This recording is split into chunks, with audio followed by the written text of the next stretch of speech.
you've been in the NBA, when you got that first NBA check, give me something dumb you spend it on. Earring. How much was it? 65. It was cold though. S1. No crazy car? That was the second contract. Now I got a Bentley. So you played on the team with Jamal Crawford. Yep. And Baron Davis. Who you got? Oh. We building your team. I can, These are starters. Baron got to start at point. Jamal got to come out the bench. Why is that? Because Jamal's the sixth man. Welcome to another interview on Score Society. We have a very special guest, my friend. My man is a Boston College legend. He's 36 overall pick for by the Timberwolves. My guy, Craig Smith. Good play on the pick and roll. Ollie wasn't going back that other way anyway. Now Craig Smith. Couple of fakes. Absent-minded to start with. Smith will get the roll. And I like what the Wolves are doing. That's really strong by this organization to bring back local legend by a reason right through the hands of Gasol. And now, points off a turnover. It'll be Craig Smith. All even at 6. What's up, my guy? Thank you, What's going bro. on, bro. Thanks for having me. Yes, sir, bro. You Dope know, you set, did, man. You did my other podcast I had. Yep. And then you did this one, so I appreciate you coming out twice. Nah, it's love. It's Yes, love. sir. Always. I figure I get you out because, one, you played in the NBA.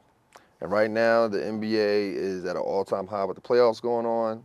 Then you have the draft process going on. Yeah. So I wanted to ask you, how was your draft process? Talk about how many teams you worked out for, the struggles, the uncertainties.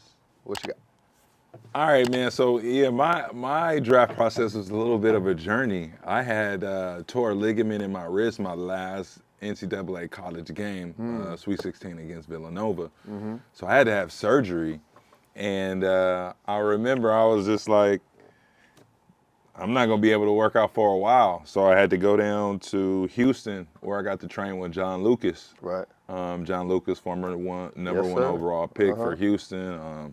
Big time around the game of basketball, big time influence. Shout out John Lucas. Right. And I just literally was running and doing abs every day and going to therapy for my wrist. And I mean, I would have some teams come in, like Milwaukee came in.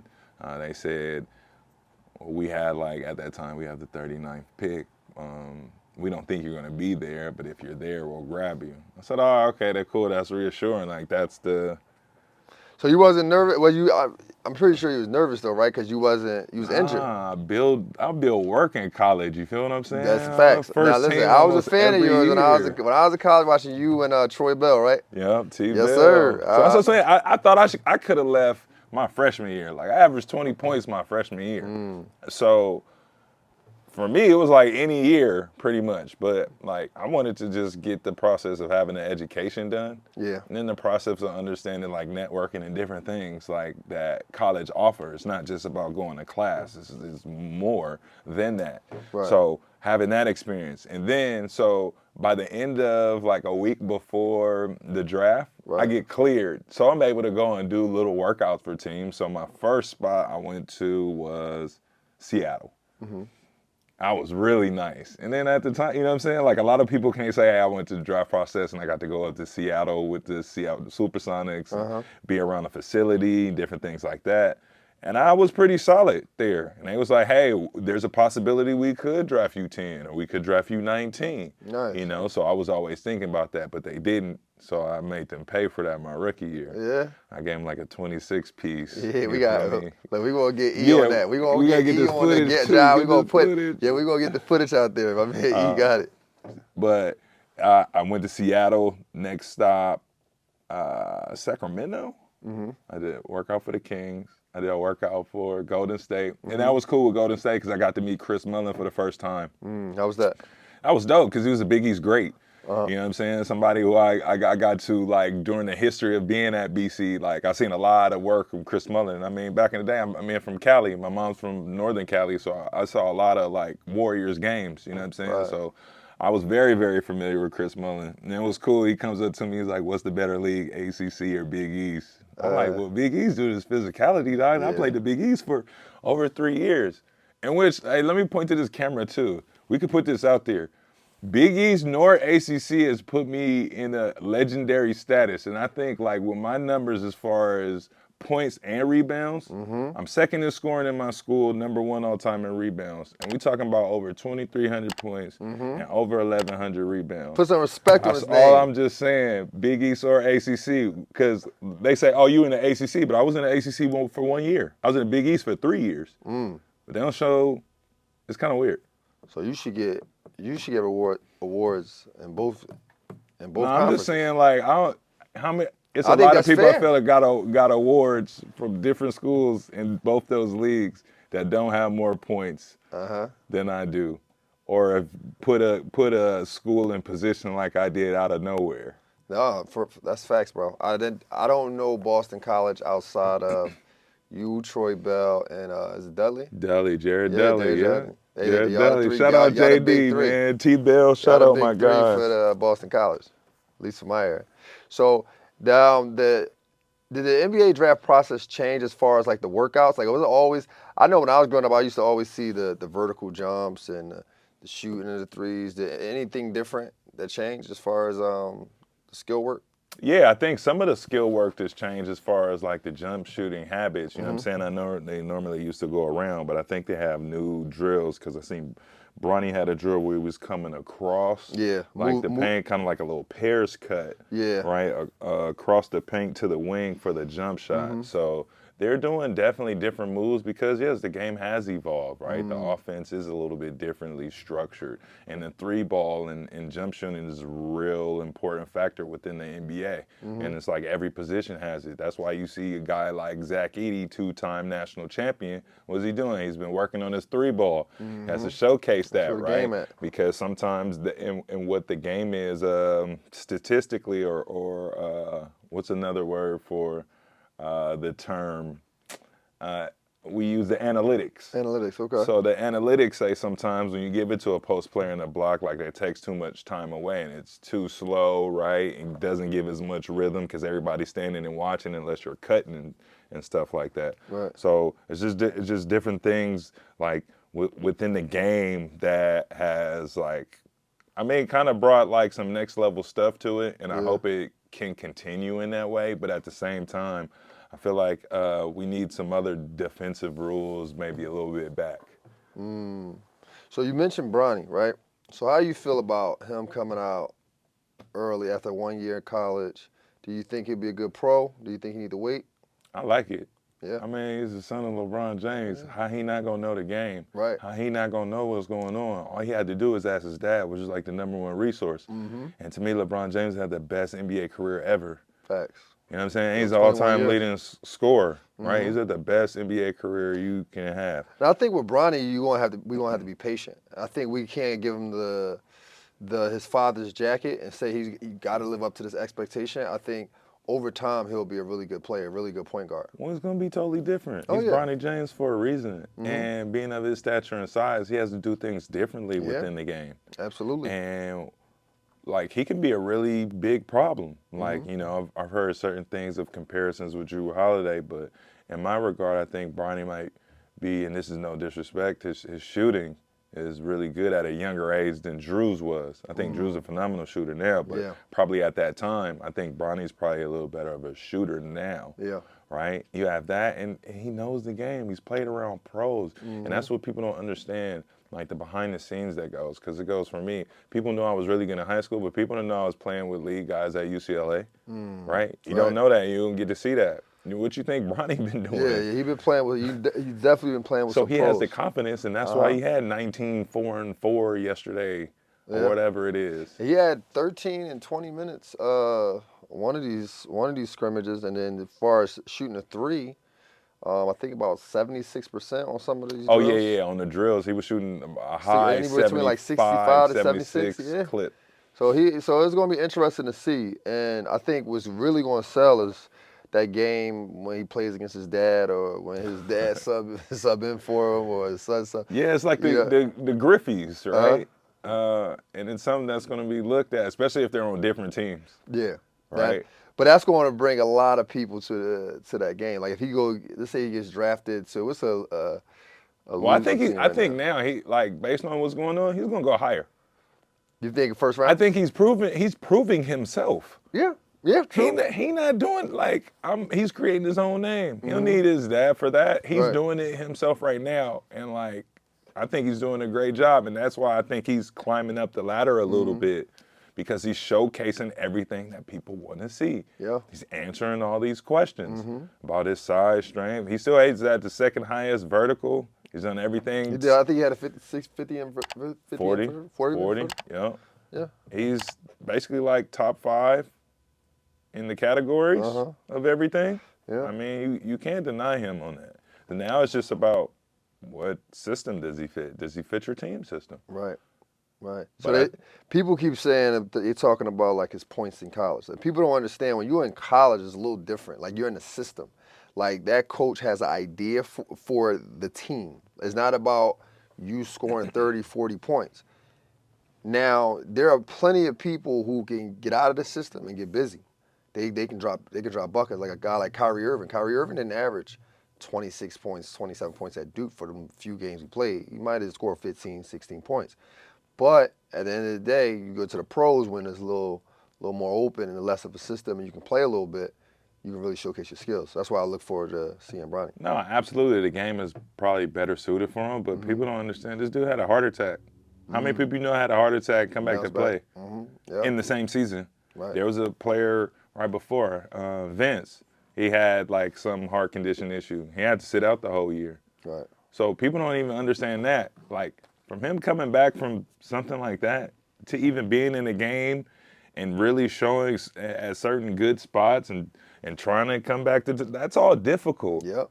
And he handled that very well. No, it definitely did. So that, like, you got to see that too within itself. You know what I'm saying? Yeah. And they were a majority a winning team. Well, They didn't have a losing record. no, not at all. So They competed. for Those sure. things factor in. Absolutely. You know what I'm saying? But I think you should people got to take into account, like, dude had a heart attack before season started. He was already behind. Had to try to catch up in regard, right? And learn the process being in that position. Come on, how many people can say they can even get back on the court? Yeah. No, so a lot of people would have definitely they took another year or stopped, you know? So shout out to Bronny, man. Looking forward to seeing his Bronny, progress. man.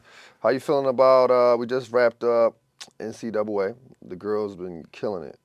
They've been killing it, bro. killing That it, WNBA just started. Caitlin Clark, she had a decent game, about 21 points her first game. How you feel about, the women's basketball now? I feel like it's at an all-time high. People are starting to notice the game for what it is. I always knew it was a good game. I mean, my mom played the game, so I was always into women's sports. But they play with a lot of passion. They play together. They play smart. They play fundamentally sound. Yeah. They are aggressive. It's a really good game, and it's a really good team game. And now what you're getting out of it is the stardom. The evolution of the stardom of the players. I mean, yes, we've had over our years, we've had greats. You know what I'm saying? Shout out my girl Tina Thompson, Cynthia Cooper. But the rise and evolution of the empowerment with the sponsorships and Caitlin Clark being like the new gateway. She's like, to me, she's the Jordan-esque in regards to the way she is making lucrative more money for the league. You know what's funny you say that, because I think they got to treat her like Jordan in a way. Like I saw Jeff Teague's podcast, and he said he made a great point. They got to treat her like Jordan. They got to maybe give her some calls or something to keep the points up, because what happens is we all rode the wave of girls basketball for college. Now, if she goes to the WNBA, not do somewhat of the same thing, not average 17, 20, in between 17, 20 points, you're going to be like, oh, man, you know what? I mean, yes and no, right? Everybody who comes out, doesn't automatically have success. I mean, look at Kelsey Plum came out, and she was an all-time leading scorer out of college. She didn't have the same hype. But then she's a two-time champ, and But she had the accolades, right? But we talking about record-breaking numbers. As far as that. You know what I mean? Like right now, you got your eyes on. We got our eyes on the WNBA. I'm watching the games tonight. Before I wasn't necessarily. I gotta go home and watch the game. Right now, as far as marketing and the sponsorship, Because you're going to need that. Because that's what they've been fighting for. They've been fighting for, we just as good as the men's basketball. Just give us a chance, right? So now you got the eyes on her, Reese, and all. And is it Asia, right? Am I pronouncing it right? Asia Wilson? Yeah, Aja Wilson. Aja Wilson, sorry. You got the eyes on them, and they talking about signature sneakers. You're gonna need to keep them eyes on them. So But I think it's just Sabrina. going into a new era though, where it's just a lot of like women empowerment, especially like through sports. Yeah. Right, and it's about time given platforms, and they're going out there and showing. Because I like it too, because like with the women's, within the emotion that they bring to the game, I feel like it's next level. Right. And then it goes, sometimes they are really good shooters. They're smart, they know how to play the game. You know what's I always say the way women play women's basketball is right now, or always been like a team-oriented sport. I truly believe that's how youth basketball should learn. I think that's what they should look at first before they look at the Anthony Edwards of the world and the Jamal Murray's, Brunson, because those are individuals. But before they became who they is now, they had to go through that team process. They had to understand systems. And I think girls basketball, they're not individual. They're not based on individual success. It's team success. And I think if youth athletes understand that first, boys and girls, I think you'll have a better output as far as talent goes. Nah, absolutely. But then, like, there's just also this other factor, and it's just called athleticism. Absolutely. That, right? Guys think that, as long as I have this and not the fundamentals. And that's where it comes in the women's game. The women's game is taught with a lot of fundamentals. Right. And that's why a lot of European players are being top picks. Why? Because they're fundamentally sound at an early age. Yep. There you go. As in this AAU age, it's gotten a little bit delusional in some ways. Talk about that. It's almost like popularity contest, almost like an all-star game. Right. Where's the defense? Right. If I knew this dude was better or he was 10 picks ahead of me, right? In the rating of the summer league, I'm gonna make sure he don't score, he don't get off.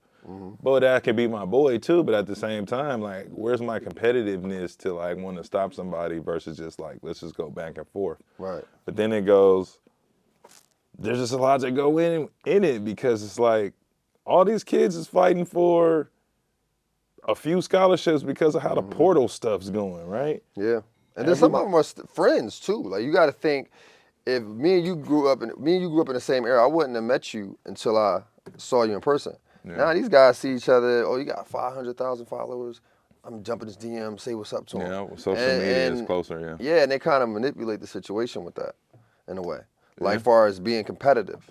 Like I don't want to block. But these kids are really good and really athletic. No, really skilled.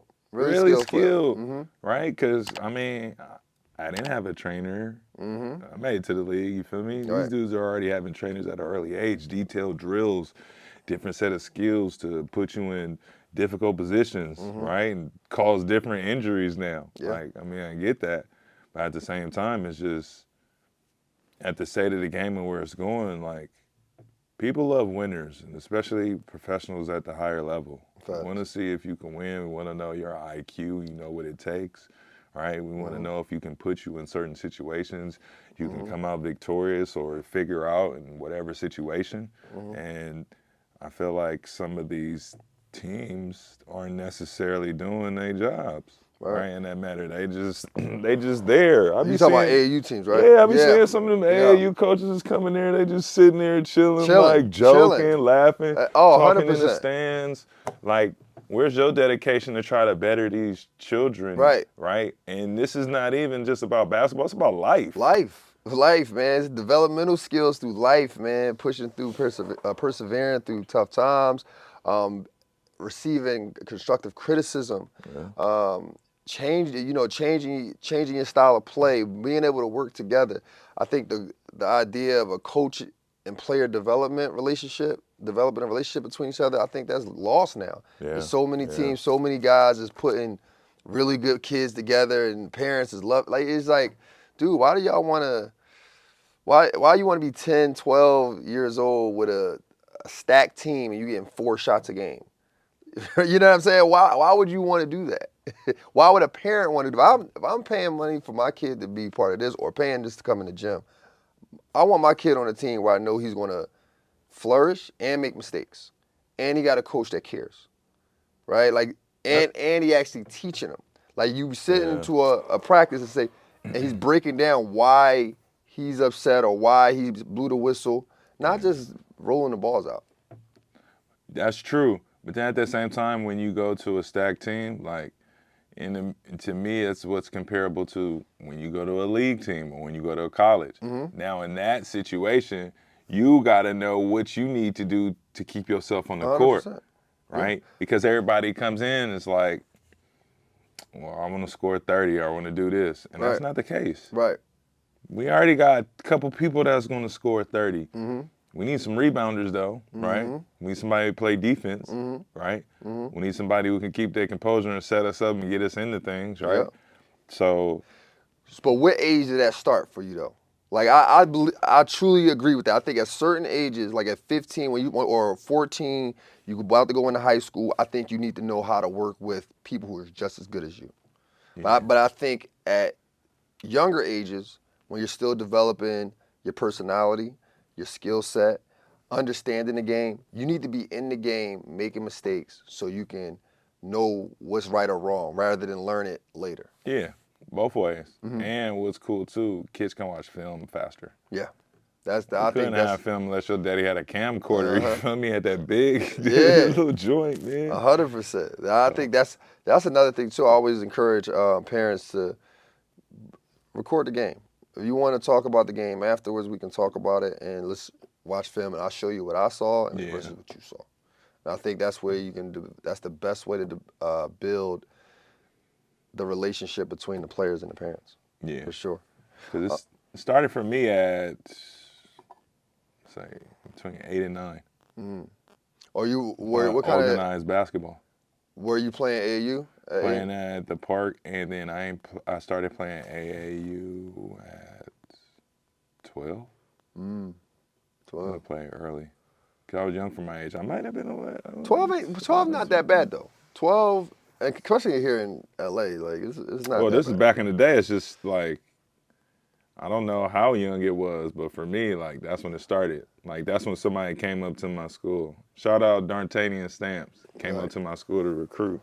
Found me, and then that's how I got with Nike and being like a sponsored kid, right? So you was really good at 12. Yeah, I was nice. Like, what kind of nice? Were you like I had coast to coast? Were you dunking at 12? Yeah, because you was athletic. I was grabbing rim for sure. He grabbed the rim 2 athletic. hands, and then I broke like my ankle, so I had to wait for a minute and then came back. But we used to have like people around at nutrition and lunch, and we would have a dunk contest. It'd be me, my friend Amani, and then this other dude named Roger. Well, you had a dunk contest at 12? Yeah, middle school. Sheesh. One-handers. Let me ask you, because you've been in the NBA. Now, when you see kids now, or you hear parents, or let's not even use parents, let's say kids, they say, I want to go to the NBA. I want to be in the NBA. What do you look for as far as like talent-wise? Like, yeah, he a pro. If he's a shoot, let's say he's a guard. 6'4", let's paint him. This 6'3" guard. He want to go pro. Thinks he's a pro. How would you say, oh yeah, he's a pro because of his shot, because of his, what you look at? Demeanor, right? His confidence about it, if he's working out, how he goes through that process, if he's coachable. And then if he's willing to say the necessary things, like, like the feeling of, are you a gym rat? Right. Yeah. Are you willing to stay in the gym and learn? Like, this is your life. Yeah. What does a gym rat look like? How many hours a day? Like, how many hours a day did you work out when you went to but just when you was at Boston College? You was He worked out a lot too. Like, It's just comparable to a mama mentality, pretty much. Mm. Like how many times he get in the gym? At Boston College, we worked out in the morning. 8 a.m., like 6 a.m., 6:30 a.m., something like that. Called it the Breakfast Club. We go lift, right? We have practice. Then we got graveyard shift. What's graveyard shift? We in there at night. We working out, ball handling, shooting. We got a guy in there that need to know plays. He in there. We ain't having no mess ups when it come game time. So that's why we in here. That's called dedication. And as a team too, that's dedication, bro. Yeah, that was dope. And then in high school, hop in the gates at 6:30 a.m. at Fairfax. How much I wanted to play. I needed to play. I wasn't gonna be stopped or refused. Like, y'all not gonna deny me of something that I feel passionately about. Yeah. This my you feel me? You can cuss, it's all good. Oh, okay. That's my shit. Like, straight up. Like, there's no way you gonna deny me of that. That's what's And up. I'm about to show you with this work, because you ain't been through what I've been through, and I'm about to show it here. And I think that was a perfect example of Kobe. That's like, he pushed himself through pain. And that's why he can go through the games and he can feel you and it's like, dog, you ain't been through this. I'm gonna keep going. I'm not gonna stop. I'm gonna just keep going, because I put myself hours and hours, and I know you ain't did this. Right. You've been out at the club, you've been hanging out here. You ain't go out like that, huh? When you was I did, absolutely. Yeah? Yeah. Okay. It was fun. So But I know when you was drafted, because I remember when you was drafted, you was considered undersized power forward at the time, right? the beginning tweeners, man, the tweeners. Yeah, bro. So did you the question I want to ask is, what edge did you give yourself? I know because you went into a team with Kevin Garnett, bro. What edge did you give yourself? How you psych yourself out, hype yourself up? Well, as soon as I got drafted, I was excited. But then it goes, I'm going to let them know why they drafted me. I'm going to let them know, like, you show me love for this, I got you. Right. And so it was just like, I'm going to let it be known as soon as we get there. That's all I kept saying. I'm going to let it be known as soon as we get there. I'm already putting in the work. Yeah. How'd you do that? And I come in, just working out, training, doing parachutes, running track, right, doing all that stuff with Lucas, like. Yeah. And I know my confidence level, like, I've been one of the better college players for over 4 years in this country. Like, I don't feel like there's a lot of people that's going to be better than me, and I'm about to go out here and show you with this work. Right. And the first day I got there, it's just like, yeah, y'all gonna know what time it is in this pickup. You know what I wanted to ask you last time we was talking? You can say if you want to answer it or not. When you got that first NBA check, give me something dumb you spend it on. Earrings. Earrings? How much was it? The earrings was about 65. Ooh. That was cold though. S1. They better be cold with 65, yeah. man. That was nice. That was the only thing really. No that crazy I had. car? No, I came after. That was the second contract. Then I got a Bentley. That was mean. And then I was like the first when the GT convertibles came out. You know what I'm saying? I had this sapphire blue cream interior. You deserved it. You deserve it, brother. Right? So. No, I'm gonna ask you like who you got, right? But but the way I did it for you is because these are the people you actually play against. Okay. Let me look at you trying to start stuff already. No, you played with these guys. You played with these guys, right?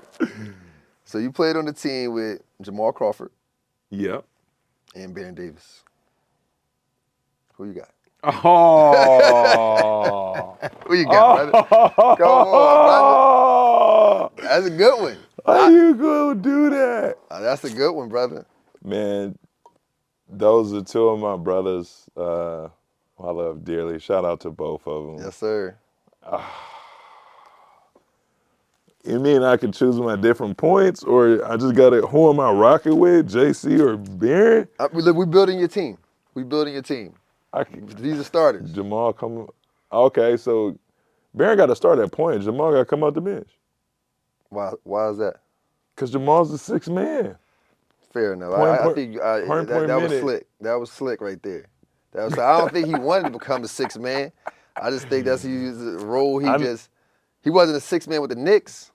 No, but it's a comfortability thing. And then, like for me, I came off the bench with Jamal, so I knew like that mindset. 'Cause I felt like it was similar. Like, dog, you can get you like a point per minute too. So I was like, Jamal, like you that guy. And then it's like, dog, you 6'6" wing. Like, Jamal's tough, man. Yeah, Shout he out is. JC, man. And Big proud of him facts. doing this thing too at the broadcast. And then my brother Boom, he's the general. Like, you know what I'm saying? He's a leader, right? He's the visionary.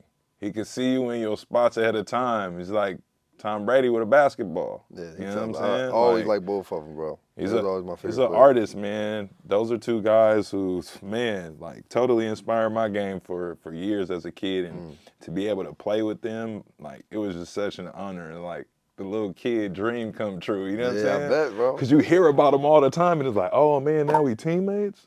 Do they have any crazy like routines, like as far as they get up, they're first in the gym, they shoot 600 shots? I mean, they had their own feng shui. I mean, Jamal's a gym rat. He just plays basketball year round. I mean, till this day. So that was just Jamal, like his continual. I think Barron like had some really cool things, like off the court workouts that I felt like were really cool, of positioning your body. He felt like he brought in like new waves of technology. I felt like in that regard with Boom, and that's why I feel like that was an advancement. Because I was like, with an artist, sometimes it's just not about painting. You feel me? Yeah. It's about other things that create the inspiration for you to draw. Right. And that's what it was with Barron. And that was dope because it was just like, oh, okay, so I can make sure I can tap into the things that I naturally like, and they can help like me become better in certain things. Right. So what I started doing was I started reading. Started reading little sci-fi books because I love science fiction. And that helped me become a better free throw shooter. Really? How so? It helped me focus more. Really? It helped me dial in more, because the one thing that you got to understand is your adrenaline is at 1,000,000 miles per hour, and you got to stop it for 10 seconds. Yeah, very true. You need meditation. You need to calmness, right? Yep, you need that focus. Absolutely. And so, which meditation can work too.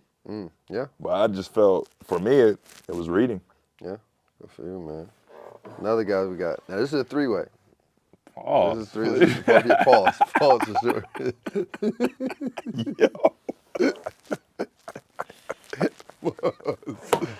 Pause, man. Shout out to Kevin Baseball. Pause.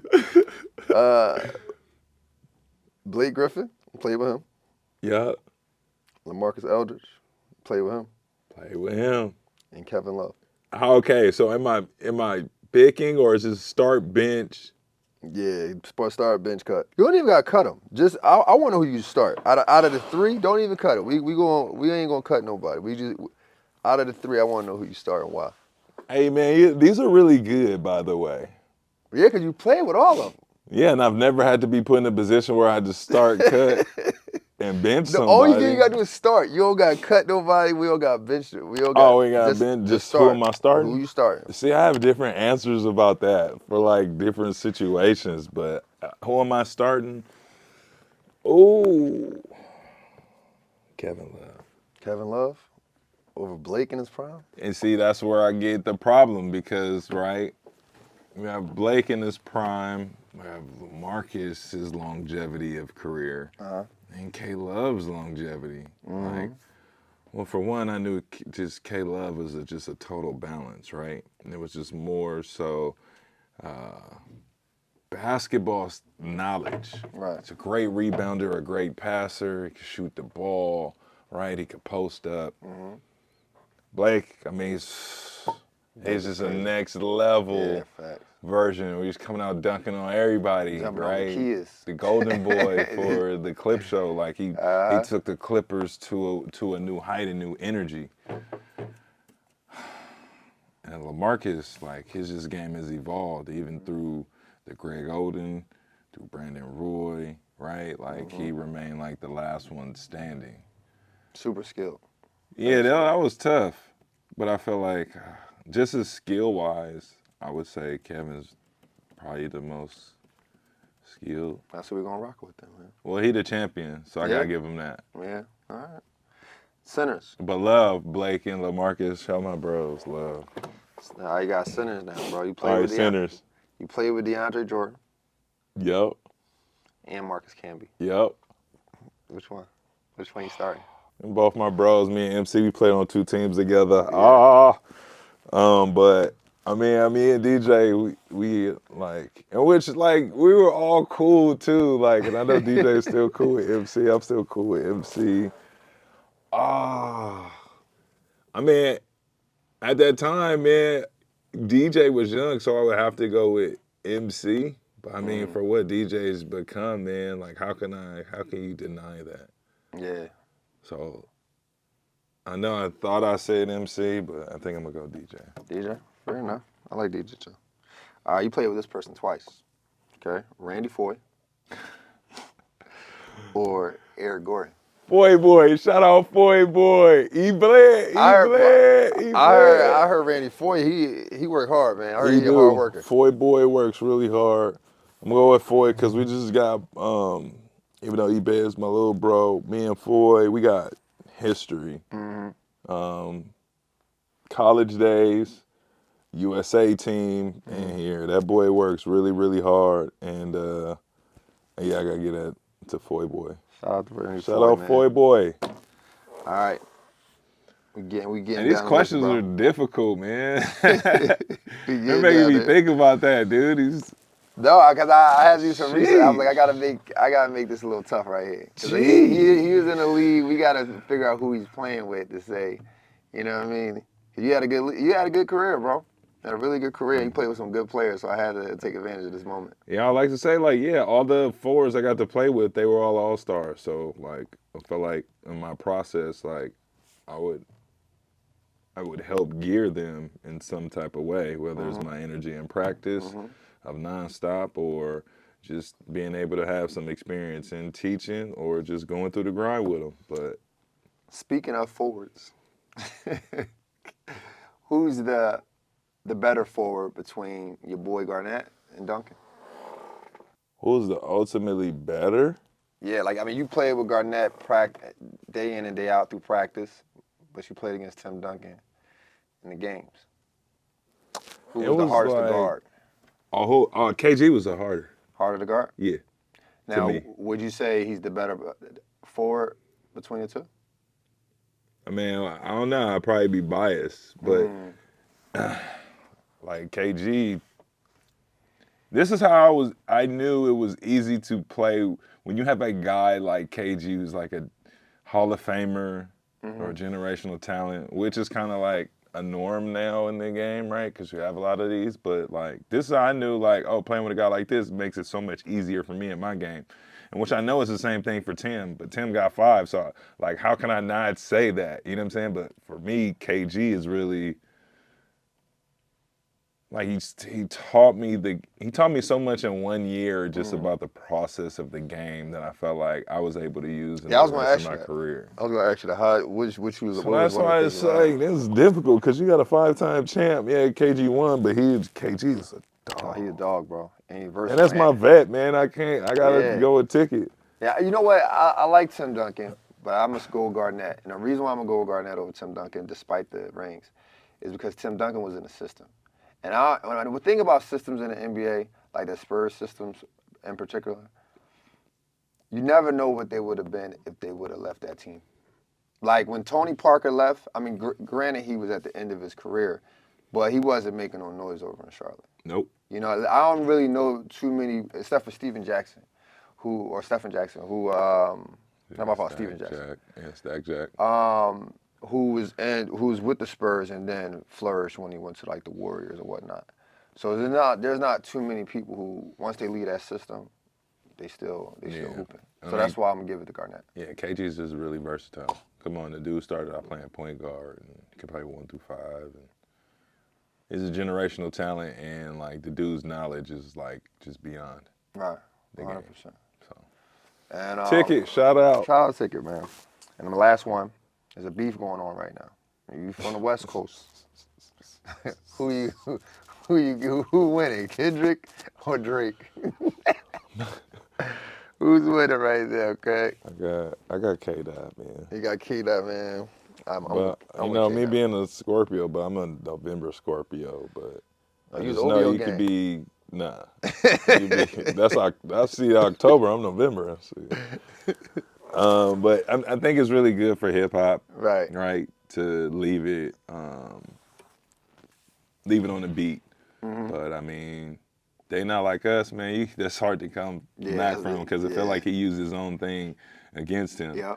You know, like when Pusha T was on Drake line and Drake came out, Kiki, do you love me? Like a banger. So it was like it was a thought out process. It was very strategic. And like I'm with you. I think music is great for hip hop. I think it's something we all kind of wanted to see. Don't know if everything is true in it, in both of the raps. Yeah, definitely don't. But who I think at this point, because it's not about lyrics with Drake, it's more about who entertains the most. Yeah. And I think Kendrick got everybody entertained with Not Like Us. Oh yeah, absolutely. So, and just how he responded. I'm gonna hit you with this one. Oh, I'm gonna come back in the back. Yeah. I'm gonna come back to back. Yeah, so he definitely did his thing. My last question for you. Now, Anthony Edwards is killing in the playoffs right now, right? Who's a more fair comparison to you? MJ at Anthony Edwards' age, or D-Wade? I think it is I think it's a little bit of both because you see the flair. Like when he goes through the lane and he comes out of explosion, pause, like his he's next level and it feels Jordan-esque because it's like he feels like he's walking on air and certain things. But then there's just like there is that flash of I'm gonna get over here, I'm gonna go to my spot right here, and I just can't be denied. Right? Of having like that young nucleus of players. So that's why it does feel more relatable to D-Wade because of the teams, the way the teams are kind of set up. But then you just get these flashes of like ultimate greatness. And I'm not like D-Wade's ultimately great too. And then you just got Jordan. Yeah. You know, and that flash of like, because he has that old school mentality of in this game within the new era. And that's why it feels like just really good for basketball that we got like this sort of different dog against everybody. Because like we just talked about, it's maybe not as competitive because it's like we more so friends in regard, right? Yeah. We don't really have like hate your guts. Right. Like he got that. Yeah, Anthony got something to prove right now. Like he balling like, yo, I'm that guy. I'm the leader of the new school. And I think that's safe to say right now because you figure we all highly invested into the playoffs right now, but there's no LeBron in there. There's no Steph Curry in there. There's no KD. None of these guys are in. Greek Freak out. Yeah, and we're still highly invested in guys like SGA, Anthony Edwards. So I'm gonna say. And then those guys in Dallas, man. Yeah. Kyrie and Luka can't sleep. They got to get that together though. You know, I watched them play. When I watch them play, I see Kyrie just on the other side, hands on his, hands on his knees, pause.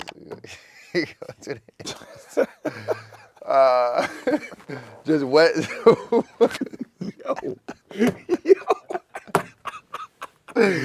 No, finish, dog.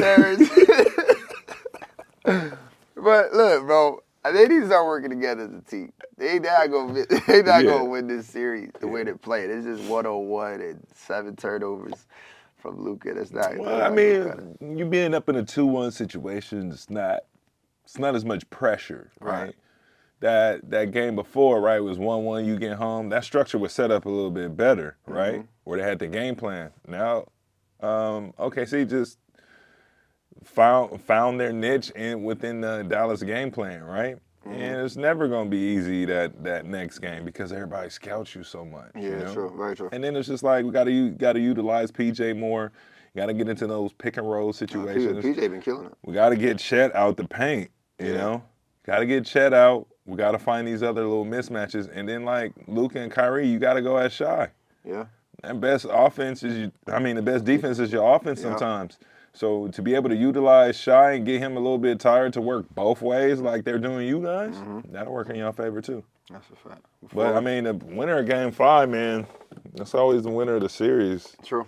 Very But true. that's just numbers, though. But you never know. But yeah, I mean, the Luka, he's definitely leader, one of the leaders of the new school too.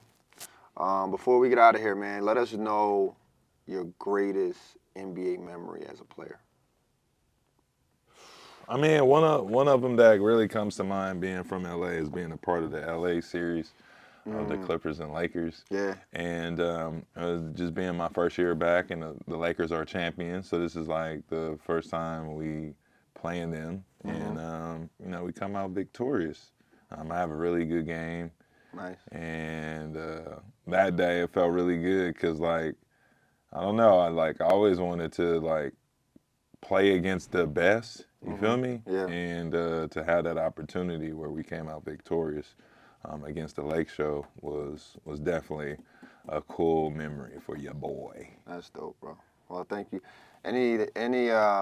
Before I thank you for coming, anything you want to tell us, what you got going on, any endeavors you want to promote? Working on another book. Actually, it's a coloring book.